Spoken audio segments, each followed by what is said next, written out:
자, 우리 하나님 말씀 예레미야서입니다. 먼저 7장 13절 보도록 하겠습니다.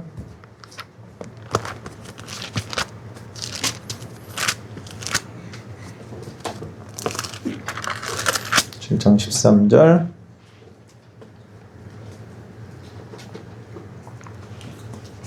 다 같이 읽겠습니다. 시작. 여호와의 말씀이니라. 이제 너희가 그 모든 일을 행하였으니 내가 너희에게 말하되 새벽부터 부지런히 말하여도 듣지 아니하였고 너희를 불러도 대답하지 아니하였느니라. 아멘. 우리 27장 봅시다. 27장 17절입니다.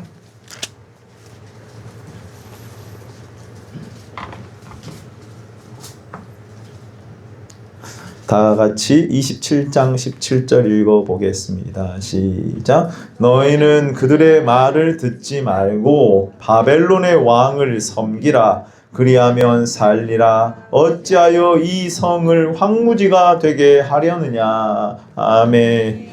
자, 그 가운데도 하나님이 새 언약 백성을 세우겠다고 말씀하세요. 31장 33절입니다. 자, 31장 33절 말씀 같이 한번 읽어봅니다. 시작. 그러나 그날 후에 내가 이스라엘 집과 맺을 언약은 이러하니 곧 내가 나의 법을 그들의 속에 두며 그들의 마음에 기록하여 나는 그들의 하나님이 되고 그들은 내 백성이 될 것이라. 여호와의 말씀이니라. 아멘. 감사합니다. 우리 한번 믿음, 소망, 사랑 중에 그 중에 제일은 뭐예요? 사랑입니다. 믿음, 소망, 사랑은 항상 있어야 돼요. 자, 우리 뵙 계신 분들하고 한번 인사합시다. 사랑합니다. 사랑합니다. 네, 사랑합니다. 축복합니다. 예, 감사합니다. 오늘 제목을 같이 한번 따라해 볼까요? 다시 세우실 새 언약 성전 백성. 시작. 다시 세우실 새 언약 성전 백성. 예, 이사야는 남유다의 중간 정도라고 본다면은 예레미야는 남유다의 멸망쯤이에요. 요시야라고 하는 7세 왕이 되어서 귀한 종교개혁을 단행했던 그 왕, 선한 왕. 근데 그도 하나님 앞에서 연약함을 드러내고 하나님만 온전히 의지하지 못하고 세상 나라를 의지하게 됩니다.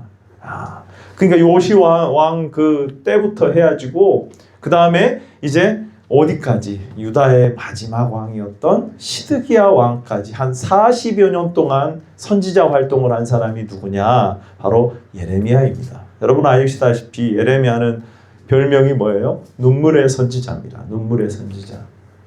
왜냐하면 그 당시의 상황이 어떻습니까? 여러분 나라가 망국으로 치닫는 우리나라도 그런 때가 있었잖아요. 그 한 왕조가 어떤 시대가 저물어가는 시대가 되면은요 정말 도덕적으로 타락하고 부패한 일들이 일어나게 되죠. 유다도 마찬가지입니다. 하나님의 영광으로 세워졌던 그 나라, 다윗의 영광, 솔로몬의 어마어마한 그 영광을 뒤로 하고 이제 유다가 세상 나라처럼 다 되어버렸어요. 다 되어버렸습니다. 하나님을 떠나서 배교합니다. 그럼 말씀해 보시면 유다 예레미야서를 보게 되면은요 곳곳에 그것이 나와 있어요. 우상을 숭배합니다. 그리고 예배는 변질돼 버렸어요. 그에 따른 결과로서 뭐가 되냐면은 사회적인 그 혼란들이 일어나요. 원래는 하나님께서 고아와 과부, 사회적인 약자들을 정말 잘 돌보고 그들을 향해서 하나님의 사랑을 베풀라고 하셨거든요. 근데 가장 먼저 그들에게 약한 자들을 짓밟아버리는 일들이 일어나요. 단순히 그냥 어떤 도덕적인 타락이나 사회적인 부조리가 아닙니다. 그들을 약한 자를 짓밟아버리고 강한 자가 약한 자를 짓밟아버리는 것은요. 하나님을 경외하지 않는 모습이 하나님이 계시다는 것을 인정하지 않는 태도입니다. 여러분. 그러니까 기독교도 마찬가지거든요. 기독교가 한 나라에서 진짜로 영향력을 미치고 복음에 바로 서게 되잖아요. 그러면은 자연스럽게 그 사회가 아주 작은 기독교인이라고 할지라도 영향력이요, 빛과 소금이 되어서 세상을 썩지 않게 합니다. 함부로 할 수가 없어요. 그 나라 망하지 않습니다. 원리가 그렇게 돼요. 그냥 교회가 많이, 십자가가 많이 세워지고 교회가 많이 세워졌으니까 그 나라가 복받는다가 아니라 그 작은 교회 하나하나라도 그 속에 있는 하나님의 백성들이 하나님을 경외하고, 오늘 여기 남유다의 마지막은 참 안타깝게도 그 반대였지만 하나님을 경외하고 하나님을 사랑하고 하나님의 말씀을 사랑하는 참된 성전된 백성의 삶을 살아가게 될 때에 그 나라에 영향력을 미치게 되는 거예요. 우리나라도 여러분 선교 초기에, 기독교 초기에 어땠어요 여러분? 얼마나 많은 부흥의 역사와 얼마나 많은 그러한 놀라운 일들이 일어났는지 몰라요. 기독교가 들어가게 되니까, 복음이 들어가게 되니까 그 마을 전체가 막 도둑질이 사라지고 감옥에 사람들이 막 없어지기 시작. 그게 평양 대부흥 운동의 결과로서 일어나게 되는 거예요. 원리가 그런 거예요. 그런데 안타깝게도 남유다를 향한 하나님의 계속된 메시지와 하나님의 경고가 있었음에도 불구하고 그들이 결국에는 하나님의 말씀을 저버리고 하나님을 떠나버립니다. 그래서 유다의 죄악을 하나님께서 심판하시기로 하셨습니다. 어떻게 해요? 바벨론이라고 하는 도구를 들어서 유다를 심판하시는 거예요. 그 시점에 그 중간에 누가 있냐면 예레미야가 있는 거예요. 누가 있다고요? 예레미야가 있어요. 예레미야의 메시지에 가장 우리 본다면 예레미야 설교의 가장 핵심 설교가 뭐냐면은 이거예요. 복 받는다 이 말 아닙니다. 뭐 구원받는다는 말 아니요. 놀랍게도 무슨 말을 합니까? 아까 우리가 27장 17절에 읽었잖아요. 바벨론의 종이 되라는 거예요. 얼마나 이게 맥이 빠지는 설교입니까? 만약에 제가 예레미야 시대에 서가지고 설교자로 섰다고 하면은요, 너무너무 괴로울 것 같아요. 이제 하나님의 시간표가 그들에게 수많은 기회가 주어지고 선지자들을 보내고 하나님이 경고의 메시지를 하시는데도 불구하고 그들이 듣지 아니합니다. 오히려 대적합니다. 그래서 결국에는 하나님께서 심판을 내리시기로 작정을 하세요. 그 심판은 심판 자체가 목적이 아니고, 오늘 여기 말씀해 보시면 아시겠지만 바로 그 가운데서도 남은 그루터기를 남겨주시고 그 가운데서도 새 언약 백성을 일으킬 약속을 그들에게 다시 허락하신 줄로 믿습니다. 아멘. 심판에서 끝나는 게 아니고요, 구원으로 이어지게 되는 거예요. 그래서 제가 제목을 이렇게 한번 잡아봤어요. 다시 세우실 새 언약 성전 백성이라. 조금 어렵지만 하나님께서 언약을 다 저버리고 배반했던 그들, 그리고 성전으로 그들을 부르셨고 성전 중심에 하나님을 경외하고 예배하는 하나님의 나라 백성으로 부르신 이스라엘이 이제 그 사명과 목적을 완전히 잃어버리고 이제 바벨론에 짓밟혀야만 되는 그러한 안타까운 상황 가운데서 하나님께서 그 중간에 30장부터 33장까지 놀라운 회복을 말씀을 하시거든요. 그러니까 예레미야의 설교의 핵심은 바벨론에 항복해라는 말이에요. 그러니까 설교는 그것만 보면 안 돼요. 죄를 지적하는 설교만 들으면 안 되고 뭐까지 봐야 돼요? 그래서 유일한 소망이신 그리스도를 바라보셔야 돼요. 할렐루야. 아멘. 여러분, 우린 다 죄인입니다. 우리는 할 수 없습니다. 여기서 설교가 끝나면 돼요? 안 돼요? 안 돼요. 그럼 여러분 이제 설교해 보세요. 그래서 그리스도를 붙잡아야죠. 우리의 소망은 누구밖에 없는 거예요? 예수님의 십자가밖에 없는 줄로 믿습니다. 그 안에 나 죽으면 그때부터 소망이 시작이 되는 거예요. 근데 여러분이 살면, 여러분의 힘으로 하려고 하면 그때는 아무 일도 안 일어나는 거예요. 번번이 실패할 수밖에 없어요. 사랑하는 귀한 성도 여러분, 다시 세우실 하나님의 약속, 새 언약 백성으로 오늘 살아가게 되시는 저와 여러분들 되시기를 바랍니다. 아멘. 심판이 주제가 아니라 구원이 주제예요. 그래서 70년 바벨론 포로로 잡혀가게 하겠다 너희들. 그러나 거기서 끝나는 게 아니라 70년이 끝나면 어떻게 해요? 돌아오게 하시겠다. 근데 그러한 표시로서 뭐까지 파괴하게 하시냐면요, 성전까지 파괴하게 하세요. 성전까지. 왜요? 성전은 있는데 하나님의 백성들이 그 성전에 성전된 삶을 살지 않으면 어떻게 돼요? 그 성전, 보이는 건물 성전은 의미가 있어요? 없어요? 없어요. 한국도 마찬가지입니다. 교회는 수없이 많이 세워졌고 예배는 드려지고 있고 성도는 숫자는 몇 명이라고 하는데 정작 하나님을 경외하는 성전된 백성, 성령님을 의지하여서 주의 이름을 부르는 자들이 없으면은 한국 교회는 유명무실하게 되는 것이겠죠. 여러분, 제가 어떤 다른 교회를 탓하자는 게 아닙니다. 우리의 이야기이기 때문에 그런 거예요. 오늘 여기 예레미야는 바로 우리의 이야기입니다. 우리의 말씀이에요, 여러분. 여러분, 성전은 있으나 유명무실한 성전 되지 마시고 하나님을 경외하는 성전된 삶을 살아가셔야 돼요, 여러분. 그래서 오늘 예레미야를 보시게 되면은 언약의 하나님께서 언약을 어긴 백성들을 어떻게 심판하시는가, 그리고 다시 새 언약으로 세우시는가, 새 언약 백성으로. 성전이 있지만 성전을 버려버린, 성전된 사명을 버려버린 이스라엘 백성들을 어떻게 다시 하나님께서 성전된 백성으로 세우시는가를 우리가 볼 수가 있는 거예요. 저자는 아시다시피 제사장 힐기야의 아들 예레미야입니다. 예레미야 1장에 소명이 나오면서 예레미야에 대하여서 설명을 해요. 활동 시기는요, BC 627년, 요시야 13년, 요시야가 왕이 된 지 13년째, 그때부터 해야지고 예루살렘 멸망인 BC 586년, BC는 거꾸로 가죠. 그러니까 672에서 586을 빼면 몇 년 정도가 됩니까? 한 40여 년 정도 활동을 한 선지자입니다. 근데 여러분, 먼저는 우리가 그 국제 정세를 좀 잘 알아야 돼요. 원래는 아수르가 북이스라엘을 점령하잖아요. 네. 어디까지 영향을 미치냐면 그 이후에 남유다까지 영향을 미쳐요. 그리고 다른 쪽에서 무슨 나라가 일어나냐면 바벨론이라는 나라가 이제 점점 세력을 확장하기 시작합니다. 그리고 아수르는 쇠퇴하기, 전쟁에서 한번 실패해가지고 쇠퇴하기 시작합니다. 그래서 이 밑에 쪽에 있던 아프리카 쪽에 있는 그 애굽이 올라오기 시작하는 그 중간에 누가 끼어 있냐면 남유다가 딱 끼어 있어요. 애굽이 이제 아수르를 도우려고 합니다. 왜냐하면은 바벨론 혼자서 막 이렇게 커져버리면은 자기도 위협을 당하기 때문에 지금 아수르가 완전히 망하진 않았거든요. 그래서 아수르를 돕고 바벨론을 견제하기 위해서 올라오다가 거기서 누가 막냐면은요, 이 요시야 왕, 아까 제가 말씀드렸던 남유다의 요시야 왕이 거기서 애굽을 막다가 못 올라오게 막다. 왜냐하면은 친바벨론 정책을 펼쳤거든요.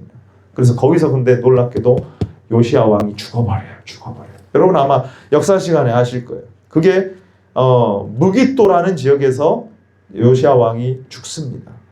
그 뒤에 이제 쭉 막 강대국들 사이에서 끼어있던 남유다가 자기 스스로가 아니라 강대국에 의해서 왕이 세워지고 폐위당하고 하는 과정 가운데 마지막 왕이었던 그 시드기야도 마찬가지로 처음에는 바벨론의 바벨론 정책을 해요. 근데 나중에는 안 되겠다 하고 누구를 손을 잡냐면은 아까 그 애굽을 이제는 손을 잡아요. 근데 누구를 원래는 의지해야 되겠어요? 하나님 의지해야 돼요. 그러니까 결국에는 하나님을 의지해야 되는데 그들이 하나님을 의지하지 않고 세상 나라를 붙잡고 이 위기를 돌파하려고 했던 것이 문제가 됐던 거예요. 자, 우리 예레미야서 전체의 내용을 한번 잠깐 봅시다. 화면을 봐보세요. 자, 1장은 여러분 뭐라고 나왔습니까? 예레미야의 소명장입니다. 하나님께서 예레미야를 부르시는 장면이에요.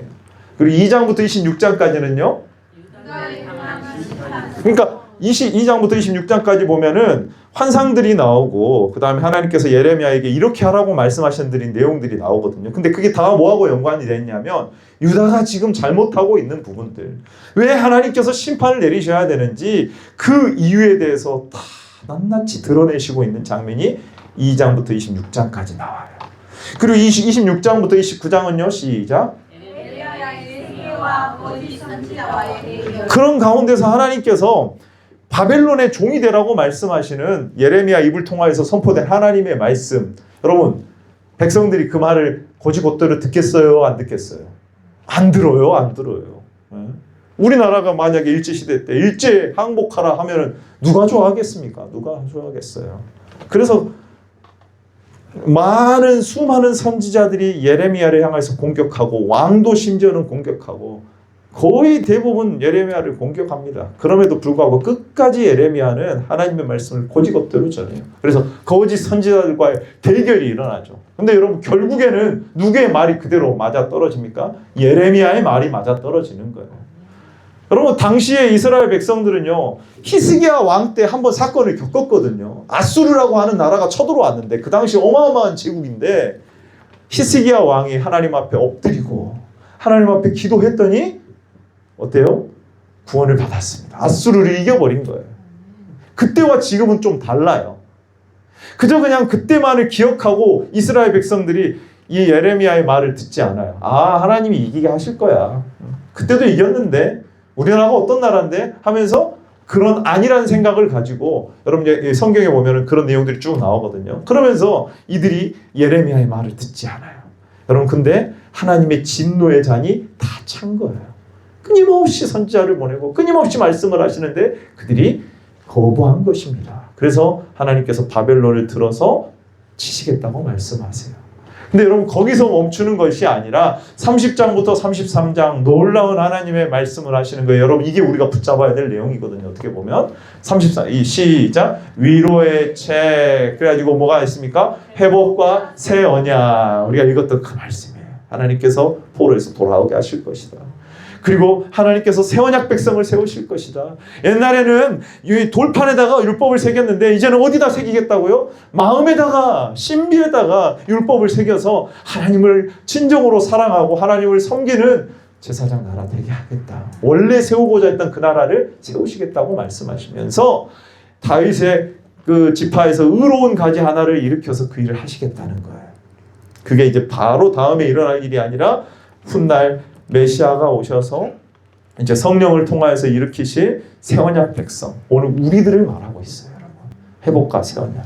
그 다음에 보면은 34장부터 45장까지 시작 예루살렘 멸망 전후의 사건들에 대해서 얼마나 그들이 악하였으면은 그들이 결국에는 멸망당할 수밖에 없는지 그 사건들이 나오고 예, 그 다음에 45장부터 50장 죄송합니다. 51장인데 50장으로 됐네요. 45장부터 50장 시작 열방 주변에 있는 여러 이스라엘만 남유다만 그렇게 멸망하는 것이 아니라 하나님께서 주변에 있는 여러 나라도 심판하시겠다고 말씀하시고 여기서 특이한 점은 뭐예요? 50장 51장을 보면은 바벨론도 하나님이 심판하시겠다고 해요. 그러니까 우리가 그냥 겉으로만 보면 어떻습니까? 당장 보면은 바벨론이 이렇게 강하고 남유다가 전쟁에서 져요. 그러면 바벨론이 잘하고 있구나. 우리는 그냥 흑백 논리로 그렇게 생각할 수 있잖아요. 근데 그게 아니라는 거죠. 하나님께서 바벨론을 뭐로 사용하신 거예요? 몽둥이로 사용하신 거예요. 근데 바벨론도 자기들이 잘해서 그렇게 이긴 줄 알고 교만하고 끝까지 하나님을 대적하고 잔인하게 유다 백성들을 죽이거든요. 그래서 하나님께서 바벨론도 심판하시겠다는 거예요. 그리고 마지막 52장에 보면은 부록 시작 예루살렘 멸망 역사 기록 하면서 마지막에 어떤 식으로 역사가 되었는지 나오게 되는 거예요. 사랑하는 귀한 성도 여러분, 오늘 이 예레미야를 통하여서 우리가 똑같은 길을 밟아서는 안 되는 거예요. 우리에게 교훈으로 삼아야 될 줄로 믿습니다. 아멘. 그러니까 전반부를 우리가 한번 볼 텐데요. 거기서 하나님께서 결국에는 왜 멸망시키셨을까를 한번 생각을 해보는 거예요. 유다가 바벨론에 의해서 멸망한 결정적인 이유는 그냥 죄가 많아서가 아닙니다. 그들에게 주신 기회와 경고와 회개의 기회를 끝까지 거부했기 때문에 그래요. 끝까지. 자, 우리 아까 읽었던 7장 13절을 한번 읽어봅시다. 7장 14절. 7장 13절 다시 읽어봅시다. 시작. 여호와의 말씀이니라. 이제 너희가 그 모든 일을 행하였으며 듣지 아니하였고 너희를 불러도 대답하지 아니하였느니라. 아멘. 하나님의 말씀을 어떻게 대하느냐. 선지자들을 보내서 악한 길에서 돌아오라고 하거든요. 예레미야서 25장 4절에 보면 내가 너희에게 나의 모든 종 선지자들을 부지런히 보내었으나 라는 말씀이 나와요. 그리고 예레미야 18장 11절에 보면 여기 한번 읽어봅시다. 시작. 너희는 각기 악한 길에서 돌아오라. 아멘. 그러니까 결국에는 하나님께서 심판하시는 그러한 이유는 무엇이냐면요. 하나님께서 오랫동안 주신 경고와 기회, 회개의 기회를 그들이 거부했기 때문에 그래요. 사랑하는 귀한 성도 여러분, 오늘 우리에게 하나님께서 말씀하여 주시는 것은 은혜인 줄로 믿습니다. 다음 주에도 주시겠지, 그 다음 주도 주겠지, 이 은혜는 뭐 계속되겠지, 내가 그냥 마지막 죽기 전에 회개하면 되겠다. 여러분 그런 생각 절대 하지 마세요. 오늘 기회를 붙잡아야 돼요. 오늘 나에게 말씀하시면 그 말씀을 내가 받아들여야 되는 것이지, 뭐 나중에 될 것이다, 아이 뭐 지금 안 해도 오늘 교회에서 무슨 뭘 하자고 하는데 아이고 난 나중에 하겠습니다, 그러지 마시고요. 여러분, 하나님 오늘 우리에게 나에게 말씀하셨다면 그 말씀을 오늘 나에게 주시는 말씀으로 받아들이고 아멘으로 받아들이시기를 바랍니다. 아멘. 자, 여러분 한 구절만 더 봅시다. 왜 그들이 이렇게 타락했는지, 멸망당할 수밖에 없는지 7장을 한번 보세요. 7장 4절이에요.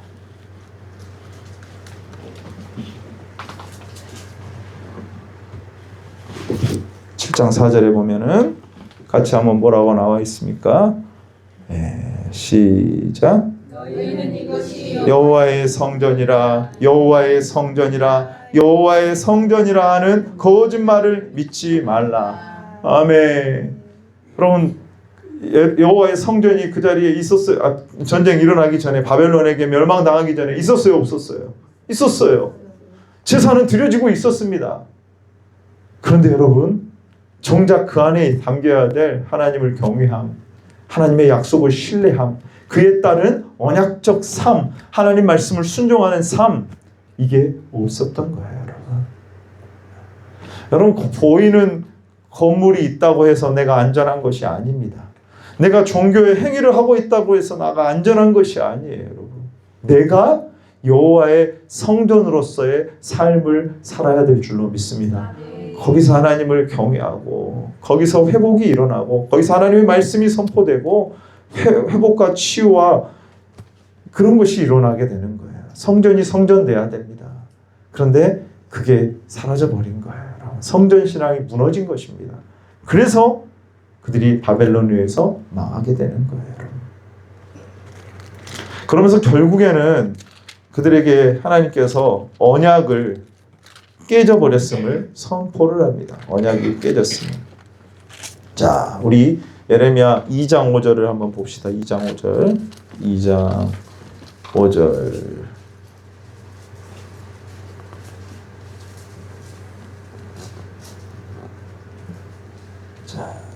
같이 한번 읽어봅니다. 시작. 나 여호와가 이와 같이 말하노라. 너희 조상들이 내게서 무슨 불의함을 보았기에 나를 멀리하고 가서 헛된 것을 따라 헛되이 행하였느냐. 하나님께서 애굽에서 불러내시고 그들과 언약을 맺으시고 이스라엘이라는 나라를 세우셨는데, 과거에 그렇게 하나님께서 언약하셨던 것을 지금 이제 시간이 지나고 나서 그들이 어떻게 했다는 거예요? 완전히 깨버렸다는 거예요. 언약을 깨뜨려 버렸다는 거예요. 여러분. 그 결과 우상 숭배와 모든 도덕적 사회적 타락이 그래서 일어나는 것입니다. 여러분. 그래서 여러분, 예레미야를 보게 되면은 환상이 많이 나오거든요. 그리고 하나님께서 예레미야에게 이것 행해라 그러면서 행위로서 하나님의 지금 뜻을 계시해 주시는, 보여주시는 일들, 이게 행위로 보여주시는 어떤 예언이거든요. 행동 예언이거든요. 크게 네 가지로 한번 정리해 봅니다. 첫 번째는요, 하나님께서 이렇게 하시겠다고 말씀의 신실성이에요. 몇 가지만 한번 살펴볼게요. 1장에 보시면은 예레미야를 부르시고 나서 하나님께서 두 가지 환상을 주시는데, 살구나무 가지 환상하고 끓는 가마 환상이 나옵니다. 자, 우리 잠깐 볼까요? 1장 11절이에요. 11절. 12절입니다. 12절. 같이 한번 읽어봅니다. 시작. 여호와께서 내게 이르시되 내가 잘 이는 내가 내 말을 지켜 그대로 이루려 하리라 하시니라. 아멘. 그러니까 하나님께서 지금 하시고자 하는 일은 지금 살구나무와 같이 반드시 행하실 것이라는 거거든요. 근데 이 살구나무가 무슨 말이냐면은 음이 같아요. 자음이 같다는 것이죠. 그래서 일해가지고 가로 보면은 성경 맨 밑에 보면은 이 지켜라는 히브리 단어가 살구나무라는 말과 지킨다는 말의 의미 뭐하고요? 비슷하다고요. 하나님께서 그것을 통해서 너 살구나무 보느냐? 그러면 하나님께서 말씀하시고 지금 심판하시기로 하셨는데 그대로 지킬 것이다. 이 말씀하시는 거예요. 하나님의 말씀은 신실하신 줄로 믿습니다. 하나님의 말씀은 반드시 이루어지는 줄로 믿습니다. 그래서 살구나무를 통해서 보여주시는 거예요. 두 번째입니다. 한 세 가지 환상과 그 다음 행동 하나인데요. 공의로운 하나님의 심판이라는 거예요. 첫 번째는 끓는 가마 환상을 1장 13절부터 16절까지 하나님께서 환상을 보여주세요. 북쪽에서부터 끓는 가마가 있는데 북쪽에서 기울어졌어요. 그럼 어디로 쏟아집니까? 남쪽으로 끓는 가마 속에 있는 것들이 쏟아지겠죠. 그러면은 끓고 있는 그 가마에 뜨거운 것이 쏟아지면 어떻게 돼요? 거기에 밑에 있던 사람들은 거기에 데이게 되는 거예요. 이게 무슨 말이냐? 북쪽에 있던 그 바벨론이라는 나라를 들어서 지금 남쪽에 있는 누구를 치시겠다는 거예요? 유다를 치시겠다는 거예요. 하나님의 심판은 공의로운 심판이라는 거예요.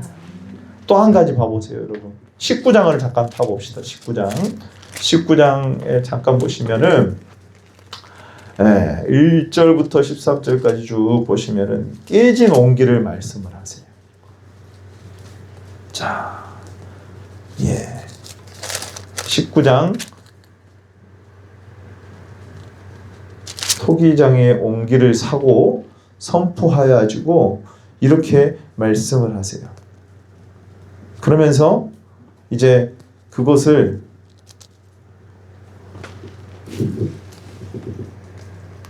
옹기를 깨뜨리라고 하세요. 옹기를 사서 가지러 하라는데 10절의 말씀 봐보세요. 10절 깨뜨리고 11절 읽어봅니다. 시작. 그들에게 이르시기를 만군의 여호와께서 이같이 말씀하시되 사람이 토기장이의 그릇을 한번 깨뜨리면 다시 완전하게 할 수 없나니 이와 같이 내가 이 백성과 이 성읍을 무너뜨리리. 도벳에 매장할 자리가 없을 만큼 매장하리라. 아멘. 지금 하나님의 심판이 이루어진다는 거예요? 안 이루어진다는 거예요? 이루어진다는 거예요. 하나님의 심판은 공의로운 심판인 줄로 믿습니다. 아멘.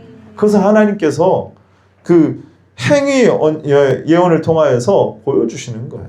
그 다음에 보면 썩은 배띠, 허리띠를 배로 이렇게 띄었다가 너 거기서 감추어라. 그리고 나중에 찾으라 하거든요. 근데 그 배띠가 다 썩어버려요. 썩은 배띠. 이스라엘이 지금 이 썩은 배띠처럼 쓸모없는 존재가 되어버렸다는 거예요. 그 다음에 보면은 세 번째입니다. 무엇입니까? 절대 주권이에요. 토기장의 집을 말씀하시듯이 18장 1절부터 11절까지 나오는데 하나님은 국가의 흥망성쇠를 뭐 하시는 거예요? 토기장이와 같이 토기장이가 깨뜨리기도 하시고 또 사용하기도 하듯이 하나님께서 지금 이 일을 주권적으로 이루어가고 계시다.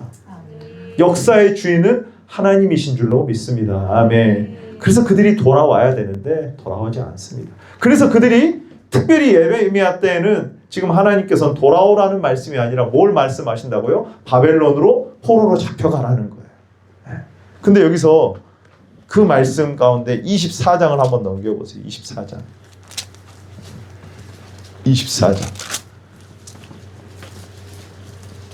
자, 하나님께서 보이십니다. 환상을 보이시는데 무화과 두 강주리를 보여주세요. 2절에 보시면은 한 강주리에는 무슨 무화과가 있어요? 극히 좋은 무화과가 있어요. 근데 다른 한 강주리에는요, 극히 나쁜, 먹을 수 없는 나쁜 무화과가 있습니다. 자, 여러분, 여기서 보면은 극히 좋은 무화과가 이스라엘을 상징한다고 하면은 말씀을 따르고 순종하고 복받고 이게 좋은 무화과 같은데 이 당시 예레미야가 예언할 이 당시는 어떤 무화과냐면요, 바벨론으로 포로를 잡혀가는 거예요. 하나님의 말씀을 따라서 너희가 징계를 받고 거기서 연단을 받을 그 말씀에 순종하는 그 무화과가, 그 백성이 좋은 무화과라는 거예요.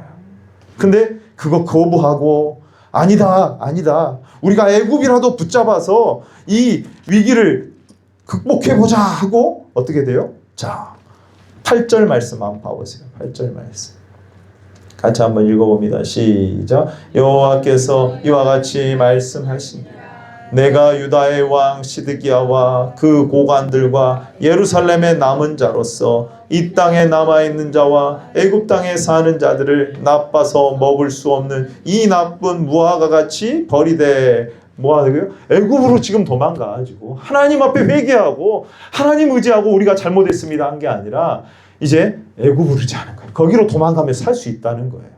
그런 자들을 하나님께서 어떻게 하시겠다고요? 나쁜 무화과처럼 버리시겠다는 거예요.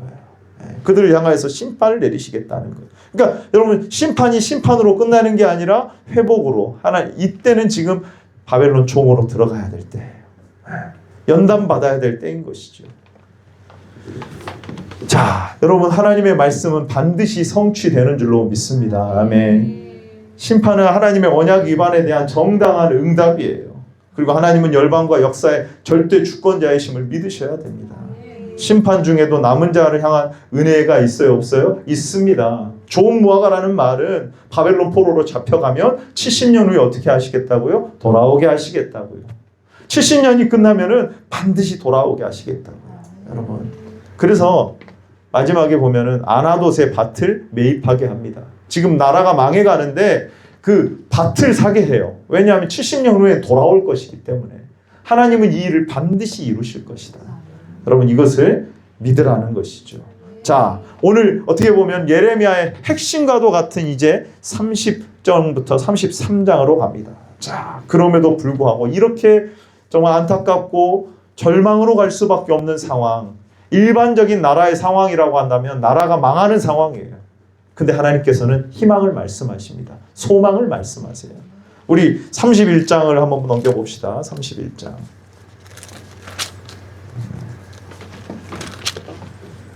30장에서는 포로에서 돌아오게 하실 것을 말씀하시고요. 31장에서는 우리가 아까 읽었던 33절을 한번 봅시다. 33절.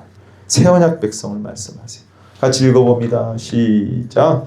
그러나 그날에 내가 이스라엘 집과 맺을 언약은 이러하니 법을 그들 속에 두며 그들의 마음에 기록하여 나는 그들의 하나님이 되고 그들은 내 백성이 될 것이라. 여호와의 말씀이니라. 아멘. 할렐루야. 아멘. 그럼 하나님께서는 새 언약을 일으켜 세워 주시는 줄로 믿습니다. 아멘. 옛 언약은 어디에 새겨졌어요? 율법이 돌판에 새겨졌어요. 성전은 어때요? 보이는 건물이었습니다. 근데 인간이 완악함으로 말미암아서 그 언약이 파기되고 성전이 건물이 무너져 버린 거예요. 근데 놀랍게도 하나님은 거기서 멈추시지 않으시고 새 언약을 일으키시겠대요. 이제는 율법이 어디 새겨집니까? 우리 마음에 새겨진 거예요. 거듭나서 하나님의 전이 되어서 성전이 보이는 건물이 아니라 우리 자신이 됩니다. 예수 그리스도를 통하여서 죄사함과 영원한 구원을 이루어 주실 줄로 믿습니다. 아멘. 이걸 누굴 통하여서 이루시냐? 한 구절마다 찾아볼게요. 33장. 다윗의 의로운 가지를 통하여서 일으키십니다. 15절이에요. 15절.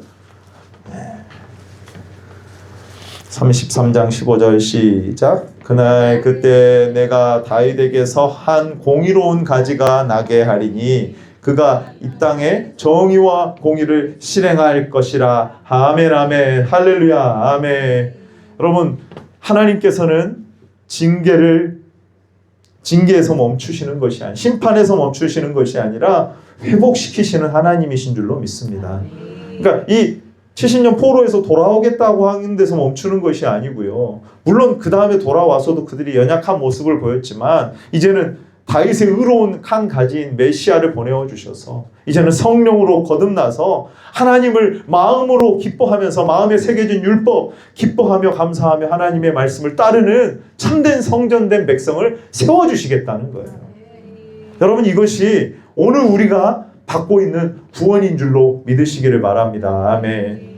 마지막으로 이제는 그렇게 심판이 문자적으로 성취된 장면이 34장부터 45장까지 보면은 거기서 이제 이스라엘이 계속해서 하나님을 대적하고 심지어는 두루마리까지 소각시켜 버립니다. 여호야김이라고 하는 왕이. 예레미야가 투옥되고요. 결국에는 예루살렘이 함락되는 장면이 45장까지 나오게 돼요. 그 다음에 이제 46장부터 51장은 열방을 향한 심판의 내용이 나오고, 마지막 52장에 보게 되면은 하나님께서 이제 조그만 어떻게 보면은 그 단초, 하나님께서 다시 70년 포로로 해서 돌아가게 하시겠다는 그 내용이 예레미야 맨 마지막을 이렇게 마무리하세요. 하나님께서. 자, 52장을 넘겨봅시다. 52장. 맨 마지막을 유다 백성이 사로잡혀 가는데 31절을 한번 봐보세요. 31절. 52장 31절이에요. 시작. 유다 왕 여호야긴이 사로잡혀 간지 37년 고 바벨론의 에일무르닥 왕의 즉위 원년 12째 달 25째 날 그가 유다의 여호야긴 왕의 머리를 들어 주었고 감옥에서 풀어 주었더라. 아멘. 하나님의 말씀은 그대로 성취돼요? 안 돼요? 됩니다. 그런데 언약이 끊긴 것이 아니라 이 여호야긴 왕이 사면되는 것을 통하여서 조금을 보여주시는 거예요. 반드시 회복시켜 주실 것이다. 언약의 불씨가 살아있다는 것을 암시하면서 이제 열어둔 채로 예레미야 선지서, 이 선지자의 이 선지서가 마무리되는 거예요. 여러분, 사랑하는 귀한 성도 여러분, 말씀을 정리합니다. 예레미야서는 다시 세우실 새 언약 성전 백성의 책인 줄로 믿습니다. 아멘. 하나님은 언약을 깨트린 백성을 심판하실 거예요. 그러나 다윗의 의로운 한 가지인 그리스도를 통해서 죄를 용서하시고 마음에 하나님의 법을 새겨서 하나님을 경외하는 새 언약 백성으로 세워주실 줄로 믿습니다. 그것이 바로 오늘 우리가 돼야 될 줄로 믿습니다. 아멘. 그래서 과거를 통하여서 유다의 멸망을 통하여서 그 눈물의 선지자인 예레미야가 하나님의 뜻을 전하는 그 과정 가운데 다시 하나님께서 회복시켜 주실 그 놀라운 회복의 약속을 오늘 우리에게를 통하여서 이루어진다는 사실을, 성령님을 통하여서 이루어진다는 사실을 믿고 오늘도 그 약속 붙들고 믿음으로 나아가는 저와 여러분들 되시기를 예수님의 이름으로 축원합니다. 아멘.